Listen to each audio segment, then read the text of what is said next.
Wow. Welcome, everyone. Thank you so much for joining me today. I'm Debra Eckerling, goal specialist, book proposal strategist, author of Your Goal Guide and 52 Secrets for Goal Setting and Goal Getting, and podcaster. Woohoo!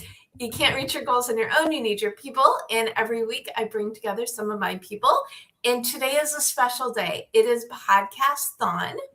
So I brought together some of my podcast peeps from the Marketing Podcast Network, which GoalChat and the Book Proposal Podcast reside on.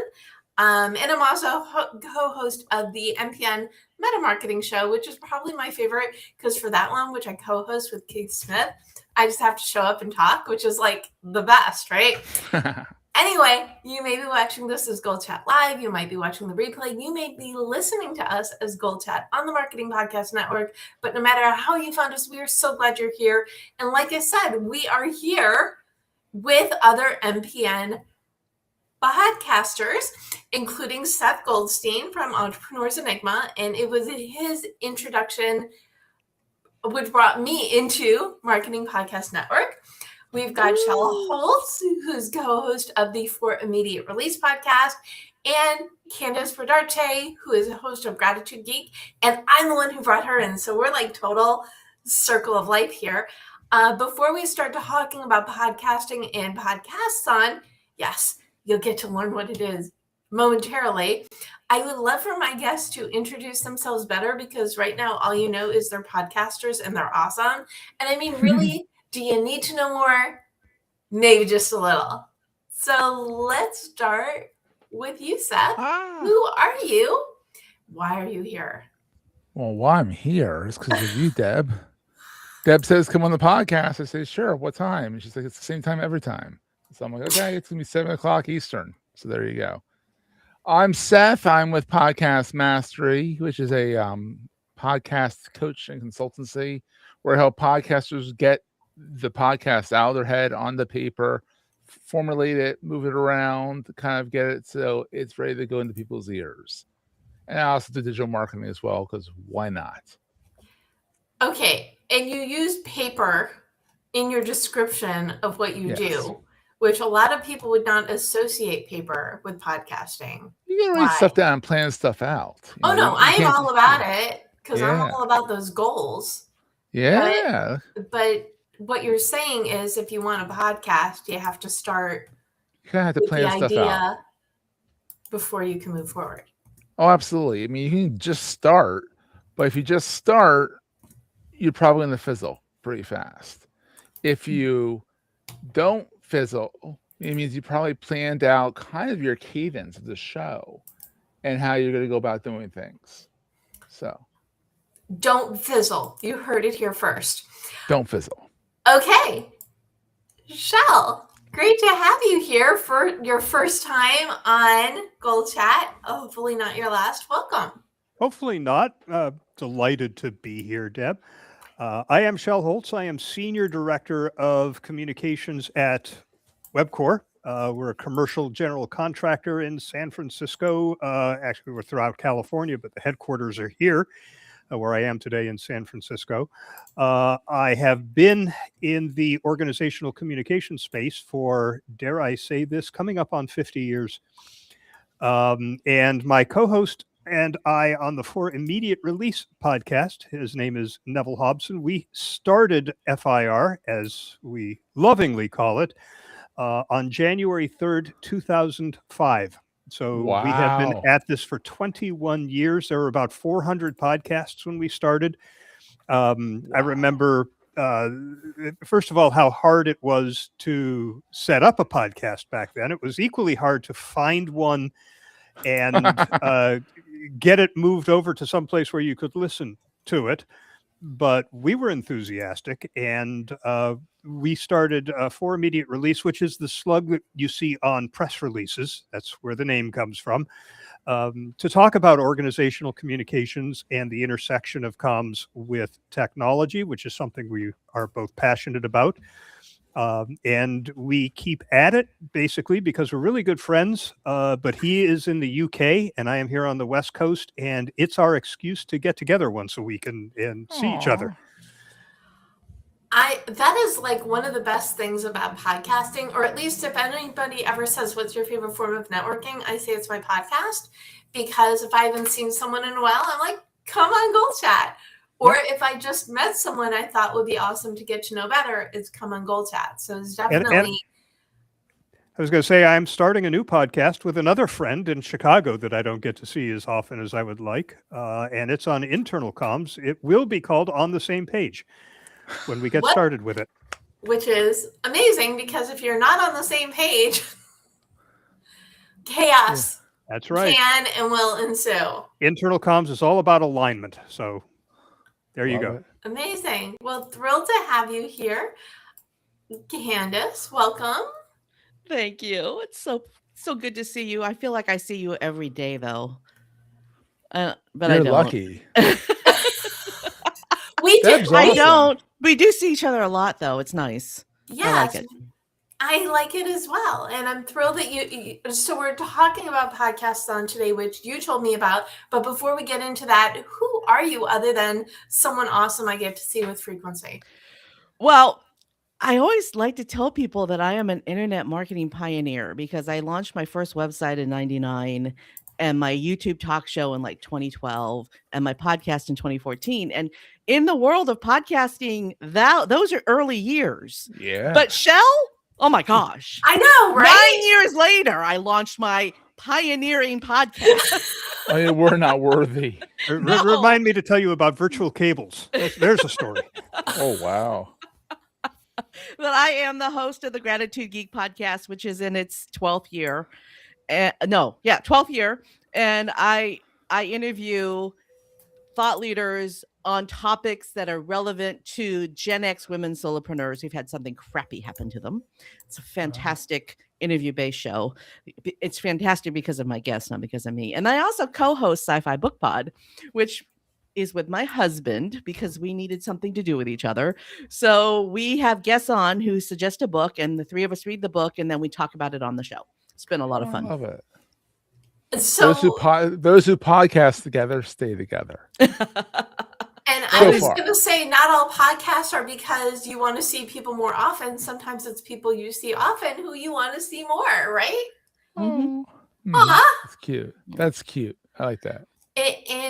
So is it humanly possible that I've been podcasting since 2015 is when I started Guided Goals, which was the original goal setting podcast.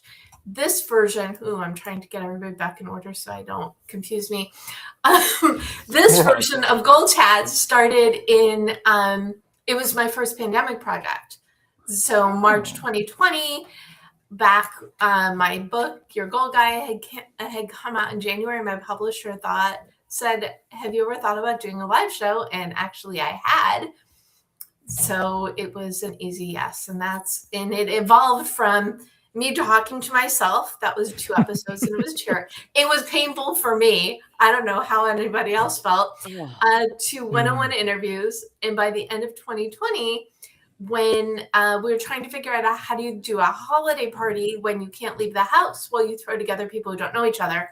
So for GoalChat, unless it's on purpose like today, my guests don't know each other. It is an opportunity to connect dots. You're right. And all Well, of to be fair, Yeah. I'm new to the network, so I don't really know Shel and Seth. Well, I'm hoping they're groovy, but I don't know them. So, do you think they would be on my show if they weren't groovy? Probably not. Yes, people who Probably not. And the other part of my show is because it's a panel show, I get to have people on multiple times a year. Because it's all a matter of mix and match. But you were all, I brought you all together to, yes, I talk, I know words, I speak for a living. Can you tell? We are gathered here today as podcasters to celebrate Podcasthon.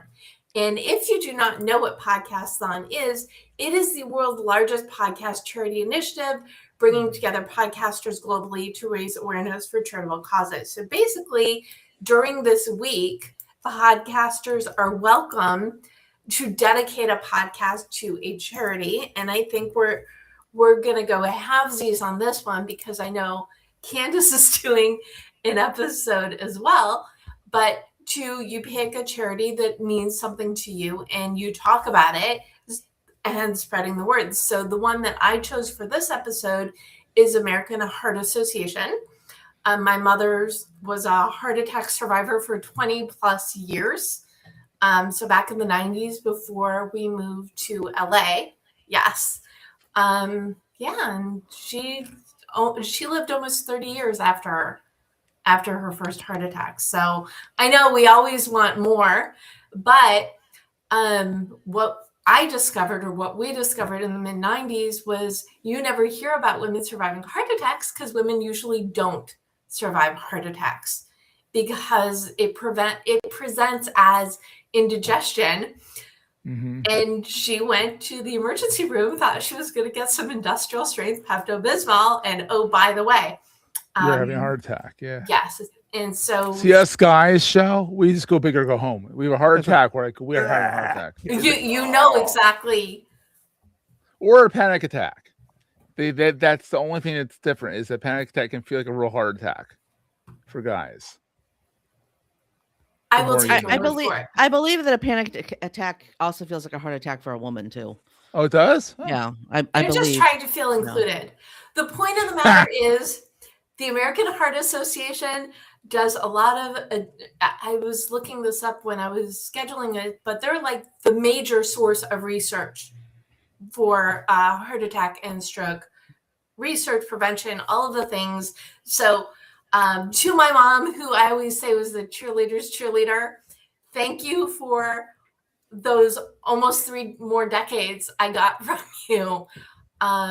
And for all the lessons of survival and raising voices and the power of conversations, which is why I love podcasting so much. And I'm hearing her, Deb, enough about me in my head. So Kandas, I do want to give you an opportunity to talk about your cause that you're doing your Gratitude Geek episode on this week about.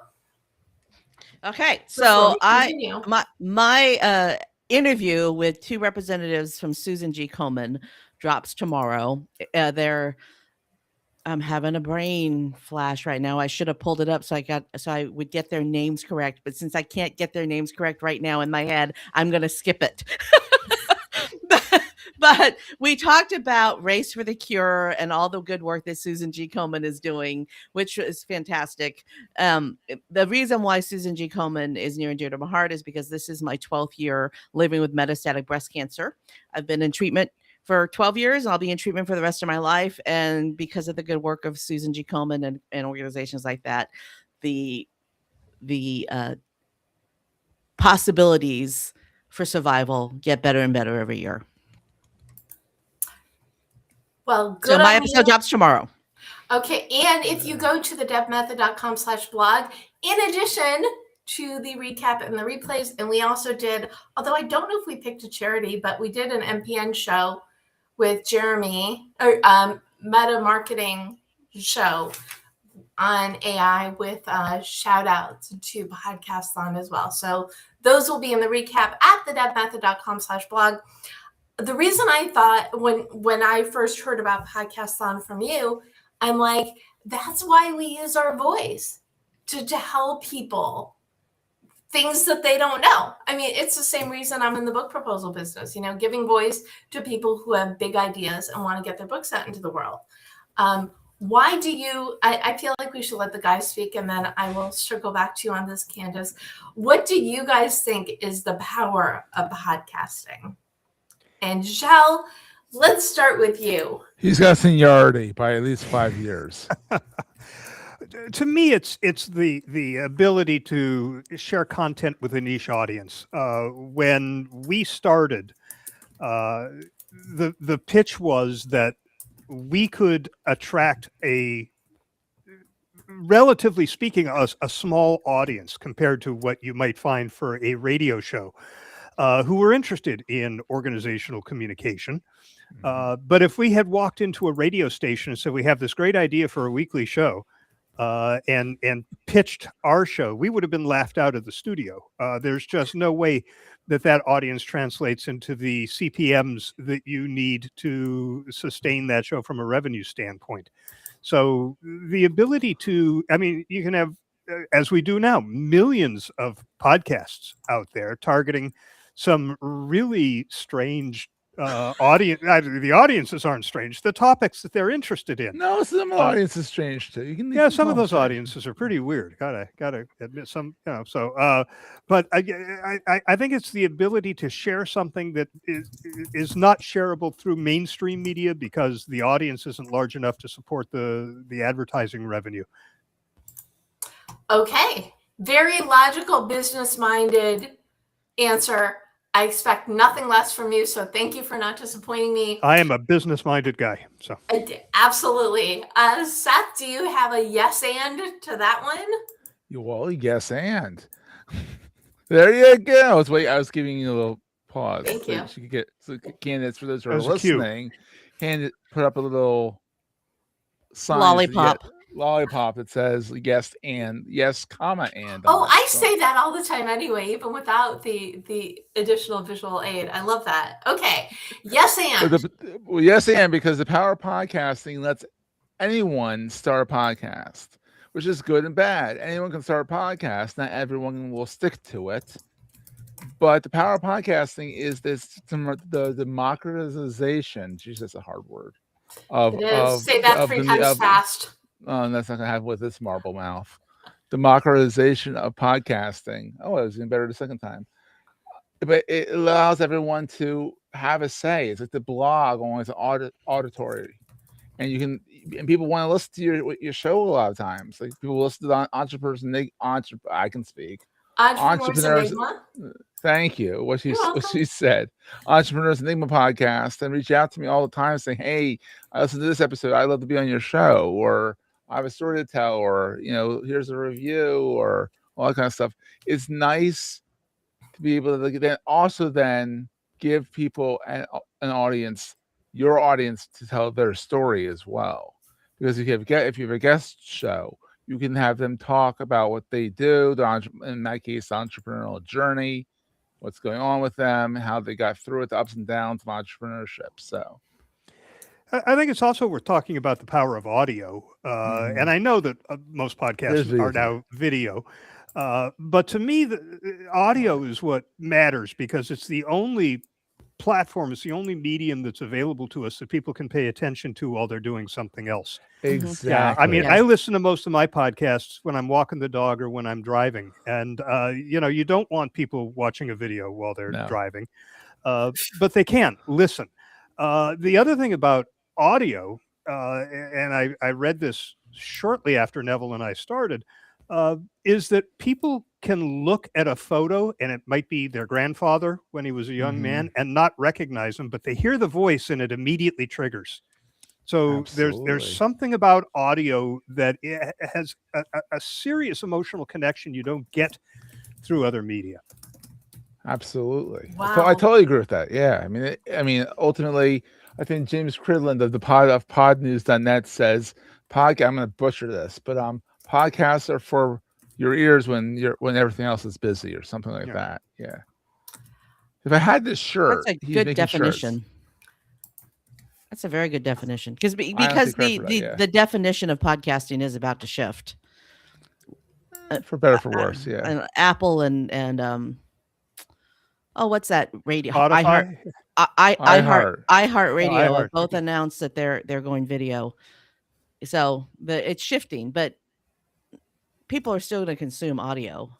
Or they're going to put their phone down and listen to the video while they drive. They're not going to watch it while they drive. They're going to put their phone down and drive. I consume YouTube videos that way. I'll play it on YouTube and I'll put it down and I'll do something else. There's a lot of music on YouTube where all you see is the band logo or something, and the rest of it's audio. And that's because people are finding this stuff on YouTube and then they listen.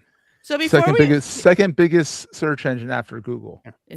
Okay. Before we move on from this, I want to share a story about something that happened to me when I visited the 9/11 memorial in Pennsylvania where the plane went down in Western Flight Pennsylvania. 92. Yep. Flight 92.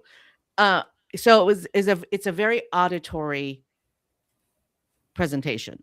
You can listen. You can listen to recordings of the people speaking and the 911 calls, and the whole thing is. I mean, there's not a lot of visual; it's a lot of auditory, and it's the emotions that I felt.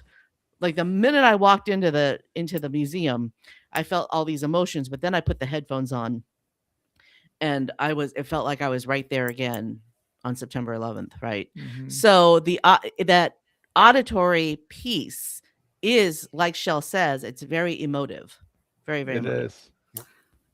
And did you have an answer? In addition, did you have your own yes and? Yes, what and. Is the power of podcasting? The power of podcasting is, well, let's just talk about emotion. It's the ability to connect on an emotional level with your listener. Absolutely. Okay. That was a yes and on top of everything that Seth and Shel said. It's the ability to connect emotionally with your audience. Mm-hmm. What led you all to start podcasting? You want to start, Kandas, since you're already talking? I have a really fascinating story. Ooh. It's gonna take a minute. I'm sorry, I'm gonna take up a minute, but I have to tell all the parts. So I lived in a town that had a crumbling downtown, and I always thought that if a coffee shop opened in the town square would come back to life. So I'm driving through the town square one day because that's the fastest way to get home because nobody ever drives down there, and I see a coffee shop. So I pull in front of the coffee shop, I get out, I order some coffee, I pull out my phone and I say, there's a new coffee shop in downtown. Who wants to meet me here tomorrow? Somehow, some way, my husband shows up with a video camera and I start interviewing the people who showed up with me at the coffee shop. That turns into something that we called Coffee, Cards, and Conversation, and that morphed into the podcast. Oh, wow. I love it. And you were right. All of the details were necessary. Yeah. And that coffee shop revitalized the downtown area. You called it. There you go. Your hypothesis. Amazing. Mm-hmm. What about you, Shel? Because when you started, you had to, I mean, now it's like plug and play. Here, you had to hard code your RSS. Oh, yes, we did have to hard code our RSS. Absolutely. And had to write it from scratch. Oh.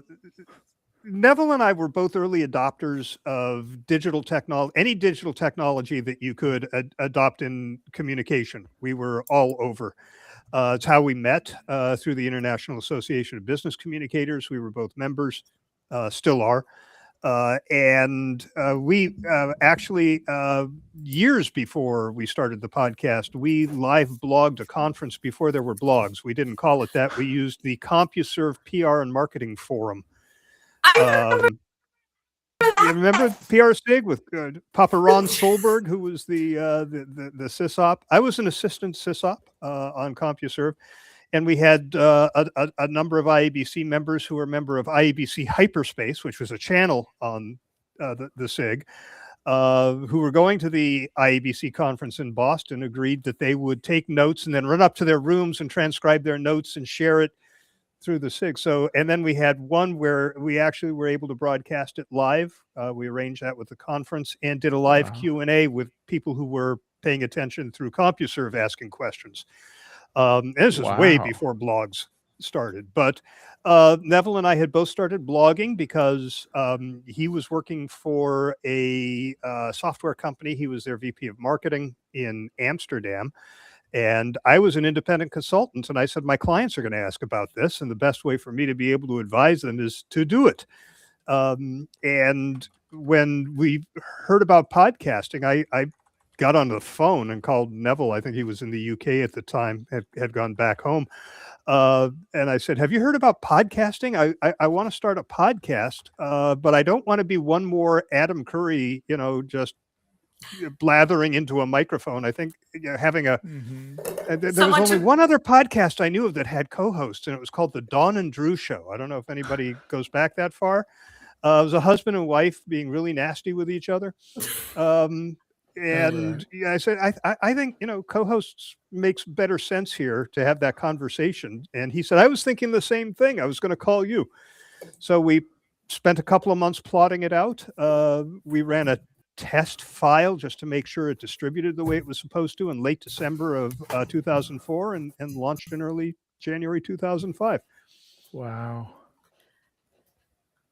But it wasn't plug and play like it is right now. Oh God, no. Well, first of all, we had to figure out how we were going to get both of us recorded. If somebody had told me about a double ender back then, it would have made life much easier.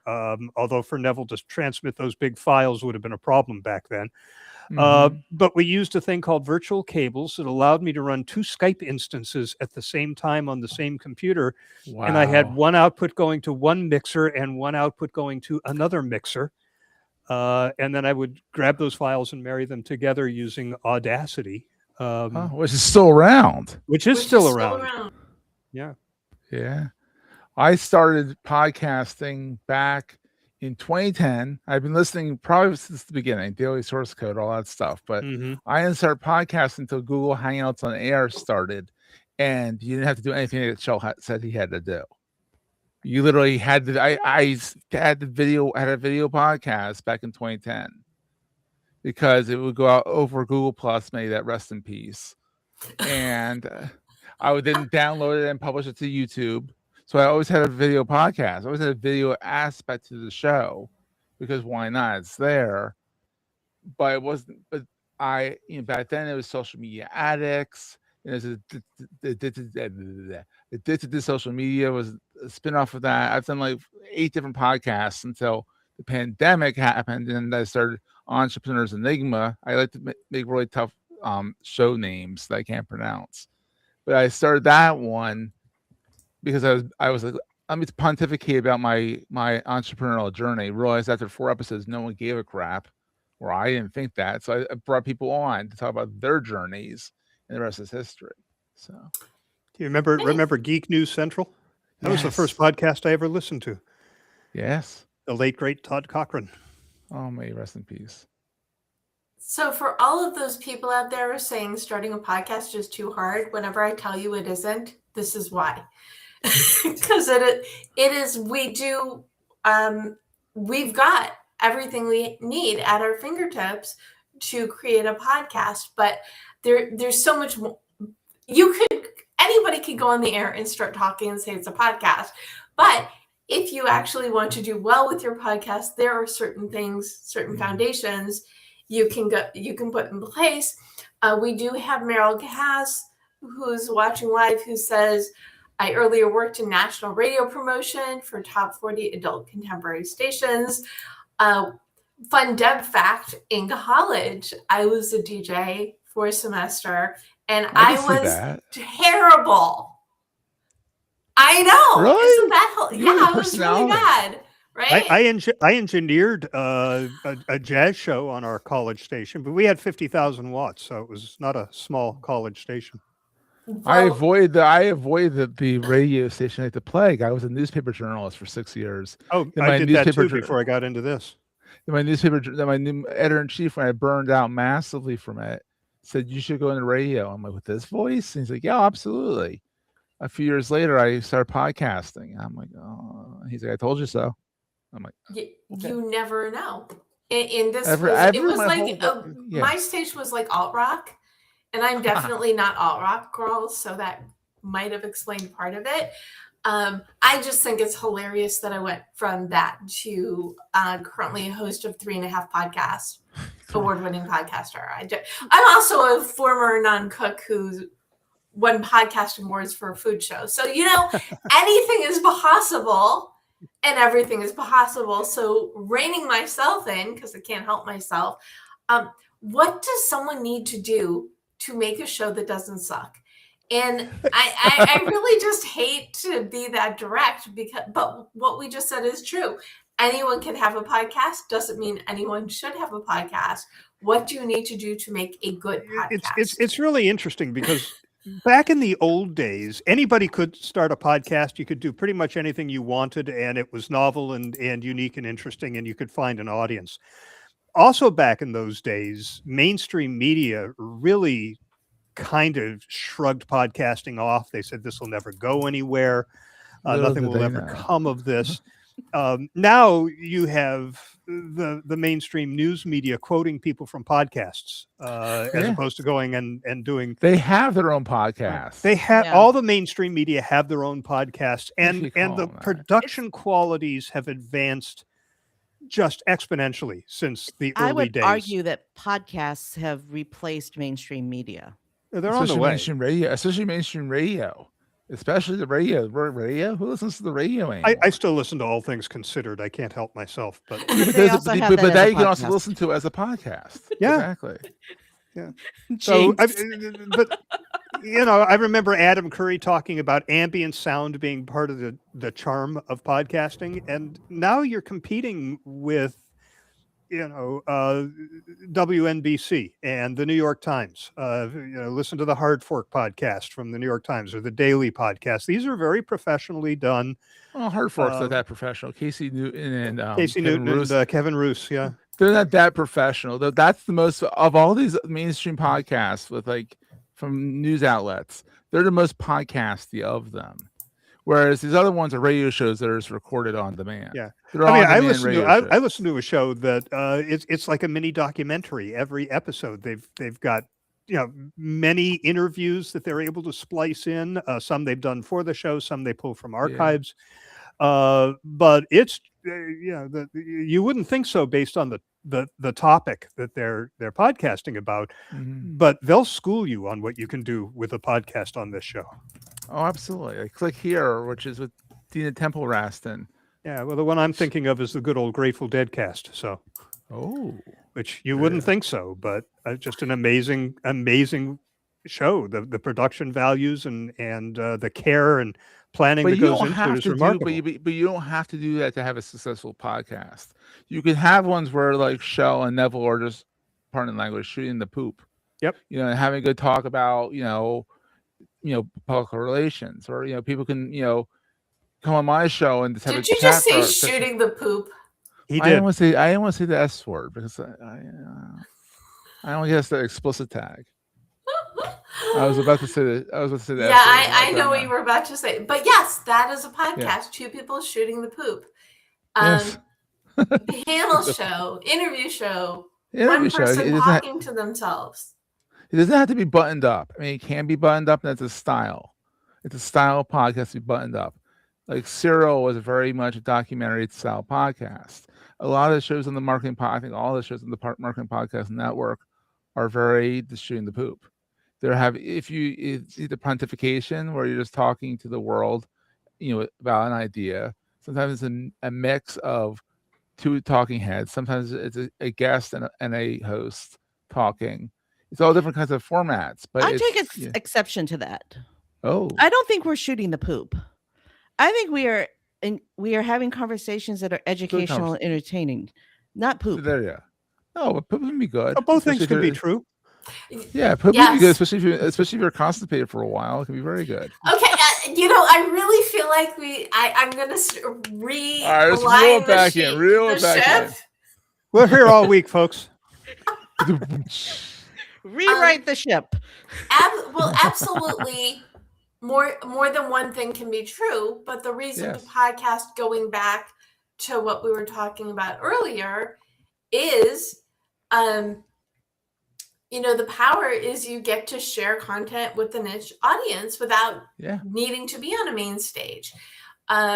It allows everybody to have a say. You can make those connections emotionally with your audience, but you can also inform, educate, entertain. It can be all of the things. But what I want to know is, since you've all avoided my last question, is what is the best way to start a podcast that doesn't suck?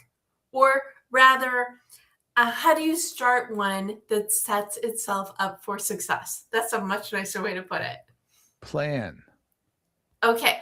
Yes, you need to plan, but what are your recommendations for making the plan? It's a little. Go ahead, Candace.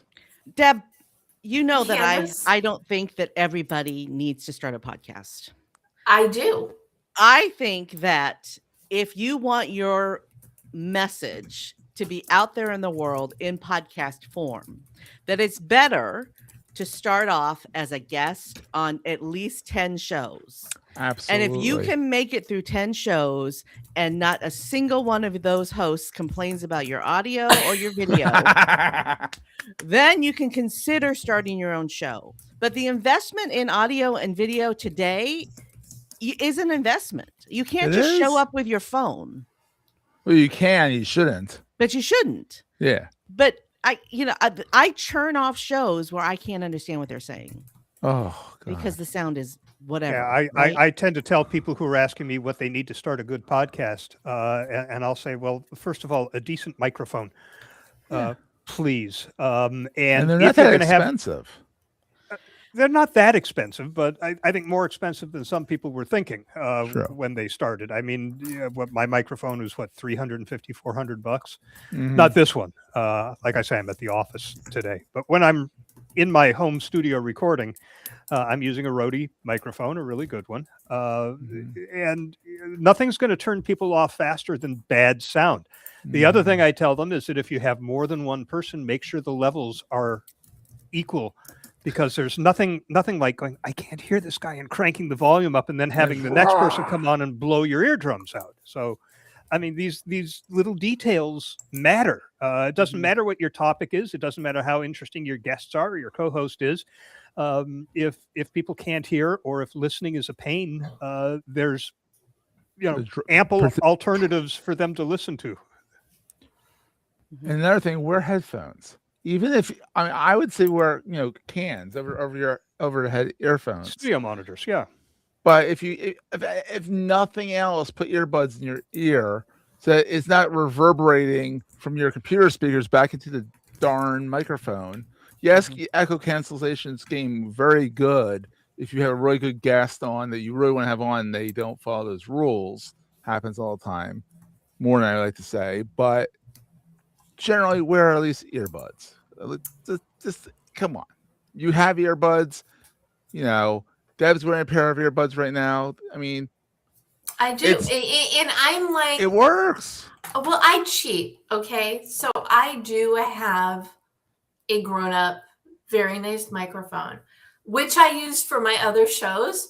But for this, because it's a group conversation and I'm typing notes, it picks it up on the microphone.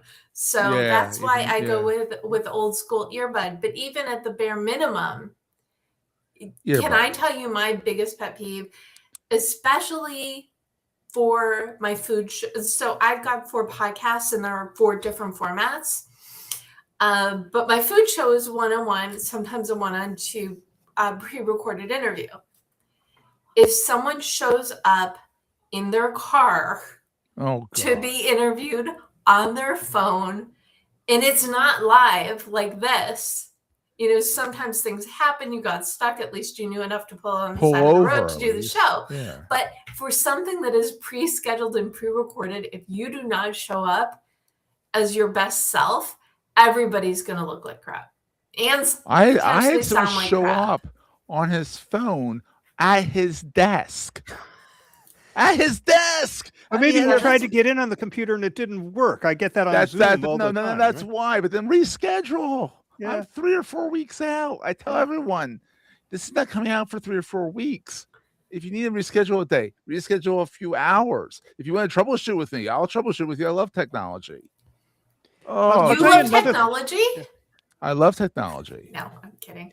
I'll tell you one other thing I think people need to, Seth, when you talk about planning, one thing to plan is the format for your show. Yes. When people are going to come back week after week or month after month, whatever the cadence of your show is, it's because it's familiar and they want to hear another one. And if the format is completely different, they're going to go, wait a minute, what happened to the show I loved? There's nothing wrong with deviating from time to time. But in general, people are going to want your show, a format that they've become accustomed to. That's what keeps bringing them back. And if you want to change it up, have another podcast. See, Deb has no problem adding another podcast to her repertoire. I have 3. I'm knocking Deb for this. I have 3. I have digital marketing. I have Digital Marketing Dive, which is me and a co-host. It used to be me, a co-host, and a guest. Don't do that. That is a nightmare for scheduling. But me and a You, co-host. you say this to someone who has 3 guests every week. Go on. Yeah, but you're miraculous, Deb. But then I have Okay, go one on. where it's just me pontificating about podcasting. The Podcast Master podcast, and I don't follow my own rules on that. But I just say also have it come out at a regular cadence. Yeah. That is the one show that when I have something to rant about, I'm gonna put it out live. And I made it perfect. I said, do as I say, not as I do on this one show, because this is a rant. This is me doing a 3-minute rant about something that's really pissing me off in the industry, or that someone did on a recent podcast and they'll remain nameless. That should be out there in the world, and I'm not gonna wait a month to put it out. Whereas everything else is formatted nice and consistent. So Yes, and we've got Matthew watching live, said consistency builds community. Everybody is nodding and smiling for those of you who are just listening to the audio of this. I really think that is the key to a successful podcast is the community. Mm-hmm. You can't have a podcast without a community. And one of the ways to build the community is to involve your listeners. We get fewer listener comments than we used to, but we used to play audio comments from our listeners, and those drove what we were talking about through half the show. So you involve them, you make them part of the show, and they'll be back. Okay, let's go down that rabbit hole a little bit. Well, there you go. What are your other recommendations for building community? Because that is it's not is it if you build it they will come, or do you gather them together and then build it? We had meetups. We would if Neville and I happened to be in the same town at the same time, we would let people know that we were going to be at this restaurant at 6:30, and lo and behold, 25 people would show up. People that I've known for years now, I met through these things. I feel like I'm in the same room as a superstar. Yeah, well, he's an OG. I mean, he's about as OG to get. Like, he's on the same level as Evo Terra and Curry here. I mean, they all hand coded their RSS feeds are crying out loud. I mean, I don't know how to do way of saying I'm old. So. You look good for your age. I appreciate that. I think we're off track again. But I do community building. It's not just about the listener though. Your community is also the guests that come on the show and other podcasters. I would say the 4 people in this room belong to a community. Yes, we're on a network together. We all have the same podcast host that's run by the same dude, but he's a dude. You can take the girl out of California, but you can't take no. But Jason Falls is a dude. He is the dude. He's the dude. Deb, you're only a California transplant. I'm from California. Oh, them fighting words. Born in Hollywood. I know. But I should have been born in California. How's that? However, let's go back to the community. You build your community with the other hosts that you meet, the guests that you have on your show, and the listeners. It's all together. It's not a or. It's an and. Right. I remember going to Podcast Expo in the early days that the Borquin brothers used to put on in what's the airport in Southern California that's not Burbanks, LA, or San Diego. It's it'll come to me. Agricultural community. But anyway, they went there because the convention center was cheap, but there was a local airport. But the community was great back then. It was very supportive and people helping each other out, figuring out what gear to use. How to code your RSS code. Yep. The podcasting community is still very helpful and very collaborative. If you need help with your podcast, you just need to ask another podcaster. It's strange, Ontario. How much I knew I'd think of it. Yay! But it's strange almost how I can't what you're saying is that how still, I mean, you have people like call her daddy and Joe Rogan, all these big dogs. They're not even part. They're not. Like, forget them. They're not podcasters. They're they're influencers or They're whatever. influencers who came with their own. Forget them. The thing is that I'm part of the WordPress. I'm part of the WordPress community. It's falling apart left and right because our benevolent Puba is a pain in the butt right now. That's a whole other topic. But podcasting, no one owns podcasting, the medium. And because of Leo that, Laporte would argue with that, but anyway. Leo is full of hot air. I love him, but he's full of hot air. But I mean, ultimately, it's such a great community that's lasted the test of time because it's not around one product. It's around a topic. It's around a medium. It's around a democratization of audio. Yeah. For the lack of, I couldn't come up with anything smarter than that. So that does create its own issues, though. Oh, there's tons of issues. And, one of the big ones is podcast discovery, and getting discovered is not like a radio show being discovered or a TV show. When there are 4 million podcasts out there, and where do I go look, and how do I find one I'm interested in? You've got to put some effort into that, helping people find you. And also, sometimes you trip and fall on top of them. I really like this little sidetrack because it's true. Not everyone should start a podcast, but everybody can start a podcast. If you decide to start a podcast, you want to do it with some community aspect, entertain, inform, educate, but have some cadence and consistency so people know that you're there, so they know what to look forward to. But okay, you could do all of the right things, but you still need to help people find you. Mm-hmm. So, Shel, you started answering the question, but I had to ask it first. What can podcasters do to help people find them? Well, I mean, you could spend money and advertise, as some of them do. But I find that promoting our episodes across all of the social media channels helps. Having a community, we have an FIR podcast. I should say we have our own podcast network. Jason asked when he was starting the Marketing Podcast Network if he could add FIR to it. And I said, we're already on a network. He said, well, maybe you'll find new listeners here, but I need some established brands as I start this up. And I said, well, okay. So we're in two places, but you're fancy. Yeah, fancy schmancy. But we do have a Facebook group for the FIR Podcast Network and a Facebook page just for immediate release. But having your content where people go looking for it rather than making them find you in one place, regardless of where you're hosting, that's irrelevant to the people who are listening. It easy. Yeah. You're not going to like this answer. Nobody wants to hear this answer. Well, gee, I think you should stop answering my questions with, you're not going to like this. No, it's because I'm so pragmatic. All right.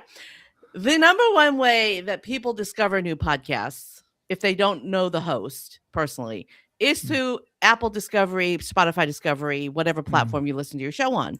So you have to do SEO.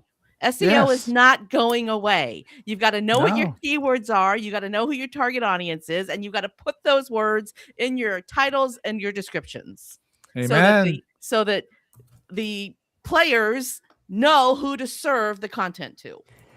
I would say that, with our audience, which is people who work in the worlds of public relations and corporate communications, there are some defined audiences there. And if we're participating in those communities, we can direct people to the show. And I find, within this very small pool, that's a great way to find listeners, and also to have our existing listeners say, I heard it on FIR. Have you heard this? You should listen.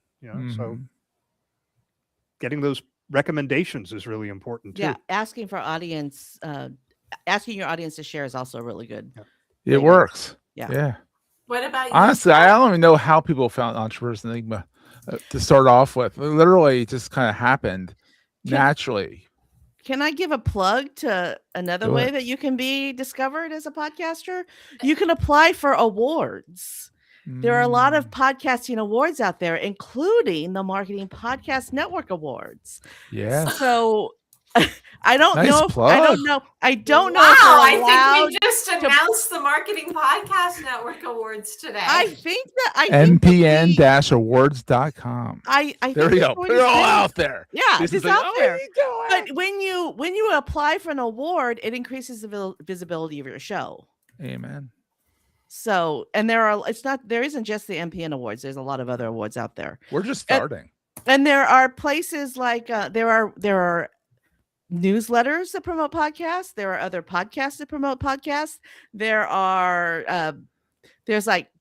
There's so many different ways that are free that you don't have to pay for to get the word out about your show to podcast listeners. Because if you just advertise your show on Facebook, 95% of the people who see the ad are not podcast listeners. You have to advertise where podcast listeners are, which means on podcast networks. Mm-hmm. So for better or for worse, Jason, the cat's out of the bag. And Oh. the URL is everywhere now, thanks to Deb. I thought it was already live. I thought It is. I thought but I thought we were already allowed to invite people to apply. We absolutely are. And I believe, Seth, you and I are both judges Yes. of the yes. MPN Awards because we apparently don't have enough to do. We had to throw I was our like, hat why in the not? ring for I'm that sponsoring too, apparently. as well. So if I would let the cat out of the bag, I apologize. No, No, but I you're- don't think I that did. was I'm pretty did. sure the what I bag read anyway. said it was It was live. quietly out of the bag already. I think none of us knew. We call that what a to soft say. launch. It was a soft launch. Now it's a loud launch. So thank you, Kandas. Okay, so Seth, you still did not answer the question. I didn't. He's No. good at that. I know, right? Well, what was the question? The Deflect. question is how to deflect. No, how do you help people find your podcast? Oh, you talk about it. You talk about it on LinkedIn. You talk about it like, hey, I just did this show with X person. I Guy Kawasaki. Don't ask me how I got him on my show, but I got him on my Entrepreneur's Enigma. He's in my And- book. One up by Deb. There you go. Thank you, Deb. Like, Back when we had FIR interviews, we talked to Guy. I think Guy. The guy is very accessible. He's like, sure, I'll come So on. basically, I'm the only one in the room who hasn't talked to Guy Kawasaki. Have you I can tried? change that. I'll it's a introduce good you. goal. I'll introduce you. I got Guy to write the afterword for my book for 52 Secrets because I decided he needed to be in my book. And I asked a friend. And you and say you she- don't say no to that. What? No, I don't asked say a no to friend that. of mine, and she said this other friend just interview him Yeah. for the book, and then asked for an intro. And his people responded within the day. Yeah, his people are him. No, he's I don't. Well, remember- I actually got Guy through one of his childhood friends who I had on my podcast. Oh, you're just trying to one up my one-upping of you. That's So, hilarious. but Candace, I will hook you up with Guy, all right? So you can have him on your show. Actually, I'm not interviewing men this season. I mean, I have a few Next books, season, but next year. Let's talk about next year. 'cause Next season, I want to season. uplift the voices of women this year. Oh, by all So, means. yeah. Yeah. Next season. So next season, yeah. Ask. You know, Yeah, I will. mean, I will now. there are a lot of people out there who say, oh, I will never ask him because he would never say yes. And you Seth never Godin know. goes on all the time. You know what? I have asked my favorite science fiction writer, the director of the Vatican Observatory. I have asked tons of Wow. people to be on my show, and all of them said yes. The only We- person who said no was Jack Canfield, and he didn't say no. He said not now. Oh, We that's a did an yes. interview with the cardinal who is responsible for social media at the Vatican, just because we asked. I'll tell you, back when I was running SJ. when I was running corporate communications at Mattel, this goes back to the mid '80s, and Candace, you'll appreciate this. I wanted to have an article written. Because I look like I'm from the 80s. No, you'll hang on, you'll get it. Oh. You'll get it. I wanted to have an author write an article for our company magazine. It was an internal and external magazine. So I called Ray Bradbury. Wow. I figured he's never going to say yes. In fact, his agent will never even tell him I called, and got an answer on the phone. I said, I'm looking for possibly having Mr. Bradbury write an article for me. And he said, "This is Mr. Bradbury. What do you have in mind?" And he wrote an article for me for $500. He called me like 5 times with ideas for it. You just never know, you know? You have Because to. So when ask. you don't ask, the answer is always no. So why So Ray, wouldn't Ray you ask? Bradbury was my point, Candace, since you're a Yeah. sci-fi fan. So I have had people DM me and say, "How did you get so and so on your show?" And I always say, "I asked him." Yeah. Or I asked her, because you're not going to get a guest if you don't ask. Exactly. And to This get back to what I was is saying is just talk about your stuff. Talk about it. That's how you get your stuff found. And this is a really good transition into talking about gifting goals. But let me see, how do I say this without a triple negative? To prevent all of you from saying the goal that I'm gifting is to ask a high reach person to be on your show, I'm going to make that a bonus goal. So you all have to come up with other things. Oh, shucks. So, what goal do you want to gift your audience? Something that they could do today, tomorrow, immediately, either to podcast or to do social action through podcast or to be a guest on a podcast. I think I'll start with this. Oh, you want? Start with Candace. Yeah. Candace? Okay, so I am a really big fan of Podmatch, which is a matchmaking service for podcast guests and podcast hosts. It's relatively inexpensive, but you will find high quality shows without a lot of work. And so my gift to you is, if you're looking to be a podcast guest, find something like Podmatch. There's Matchmaker FM. There's a whole bunch of stuff like that. Find something. I think there's one called Podcast Guests, Podcast Hosts. Just Podmatch is the best. But Podmatch is the best. Find a matchmaking service, get yourself set up, and find 10 shows to be a guest on. Once you've been a guest on 10 shows, then we can talk about launching your own show. Amen. Okay, that's a good one. Seth, you're like chomping at the bit. Chomping at the bit. Jeez, you call me a horse? Thanks. I am calling you enthusiastic. Am I wrong? No, you're very correct with that. My goal would be to kind of go off what Candace was saying, is ask podcasters to be on their show, pitch people, but then spend some time on your pitch. Don't just say, "Can I be on your show?" Say, "Here's why I want to be on your show. Here's what I can bring to your show," and wait for this. Listen to the damn show before you pitch.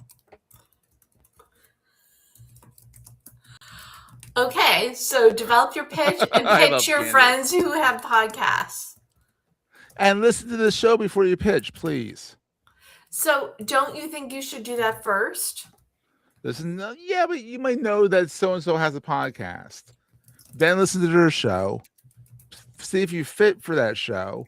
Then write up a pitch based on that. Like my Entrepreneur's Enigma has a set format.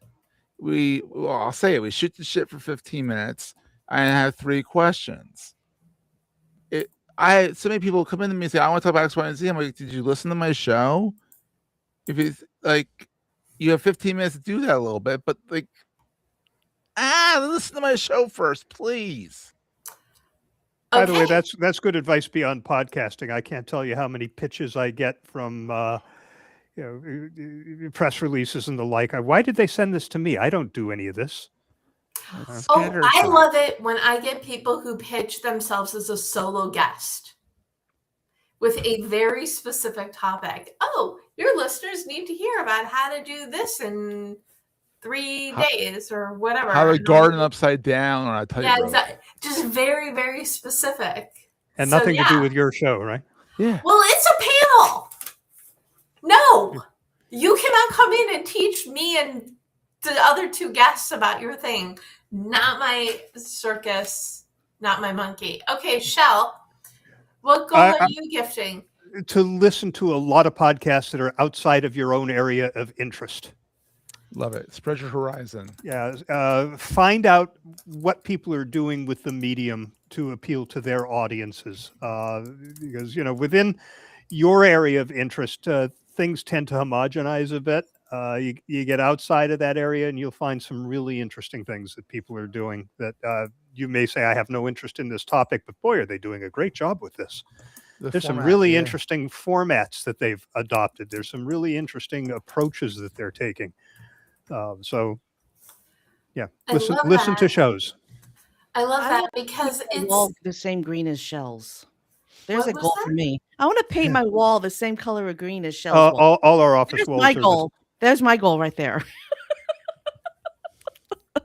I'm sorry. Okay, and your bonus goal is to do one big ask a week. Yes. Not just one big ask. And it could be a little big ask or it could be a huge big ask. But get in the habit of asking for what you need, whether it's an intro or even listen to my show. I think you'd be a great guest, to the people who aren't Ray Bradbury. Or there's a new title for a show, Seth, the Big Ask Podcast. I love it. Hey, Seth, should we do a 4th and 5th podcast together? Oh, God. No, I want to be the co-host on that show.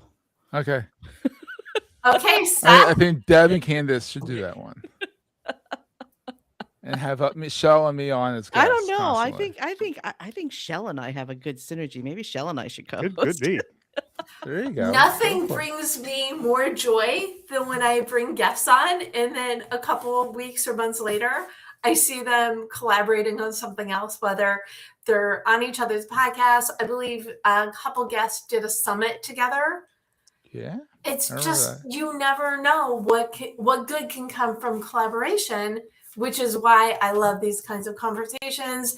And no, I do not need another show, but I would love it if you would big ask me to be on it.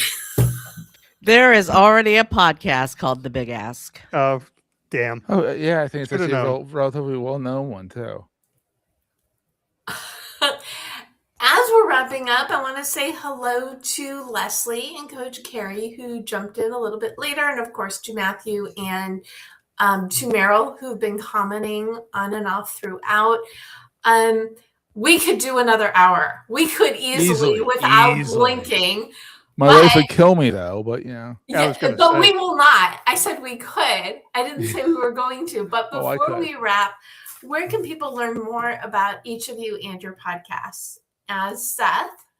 Oh, hi. Hi. Where's the best place for people? Well, you can go to you can go to SethGoldstein.me, social.SethGoldstein.me, and find everything everywhere I am online. You can be entrepreneursenigma.com is the podcast. Podcastmastery.coach is the consultancy. Excellent. And Shel? Oh, Holtz.com is where you'll find all of my stuff. The podcast is at firpodcastnetwork.com. We used to have a lot of shows, but most of our hosts have pod faded. So now it's basically Neville and me and a couple of shows that continue to get produced out there. But one of them features Ginny Dietrich. So there's that. Nice. And Kandas? So a long time ago, in the before time, I watched every single YouTube video that Cliff Ravenscraft created about how to launch a podcast. I know. He had this thing called Podcast Answer Man. And I watched everything, and I watched all his step-by-steps, and I launched my podcast by following his step-by-steps, right? So I was telling somebody that that's how I launched my podcast, by following his tutorials. So I was like, I haven't followed him in a decade. I wonder what he's up to. So I Google his name, Cliff Ravenscraft, and he's got this .com, and he's got this link to podcasts. And on that page is a list of all his podcasts. And I went, what a great idea. I should do that. So very recently, within the last 10 days, I have created KandasRodarte.com/podcasts, and you can find all of my podcasts there. Excellent. But Awesome. I love it. And I am at the Deb Method everywhere online. And you can get the recap for this and others and the replays at thedebmethod.com/blog. And if you want to learn about my other podcasts, you can go to the bookproposalexpert.com/podcast. There you go. Oh, and if you need some help with your goals, grab a copy of your goal guide and/or 52 secrets for goal setting and goal getting. to make the life you deserve and desire happen. I usually say that longer, but that's pretty much the gist of it. Friends, this has been so much fun. What final thought do you want to leave us with? Kandas, final thought? My final thought is you do not have to do this alone. If there is something that you want to learn, ask somebody who's already doing it. Is that podcast or life? It doesn't matter. Everything. If you want to learn how to make lasagna, ask somebody who makes a great lasagna. How do I follow that? Does this You end on have that? to. Let's end on that. That was the most beautiful thing ever. It is. But Seth, you do have to give me a final thought. And you've been on the show before, so don't act so surprised. No, I know. Just start anything you want. Just start it, try it. And if it fizzles, it fizzles. But at least you're not going to get anywhere if you don't start something. This is true. And you don't have to start 5 somethings. You can start one thing at a time. Do as I say, not as I do, right? Okay, Shel, final thought. Advice I wish I had known before I started my podcast, and that is throw out your first 3 episodes. Oh God, yeah. Don't share them anywhere. I go back and listen to episodes 1, 2, and 3 of FIR, and I cringe and want to crawl under a desk. Get accustomed to it before you start sharing them. It's all about the reps. I love it. Fortunately, I think those early episodes of GoalChat of me talking went the way of when Facebook started deleting things. So I don't think anybody can find it. I'm so not sorry. But Entrepreneur's Enigma started at episode 11. That's episode 1. I cut off 10 episodes. It is a good point. Well, there's some people who would argue you need the early episodes to get better. But I like this do thinking. them. You don't have to publish them. Right? Do them. Just throw them out when you're done. Or keep them.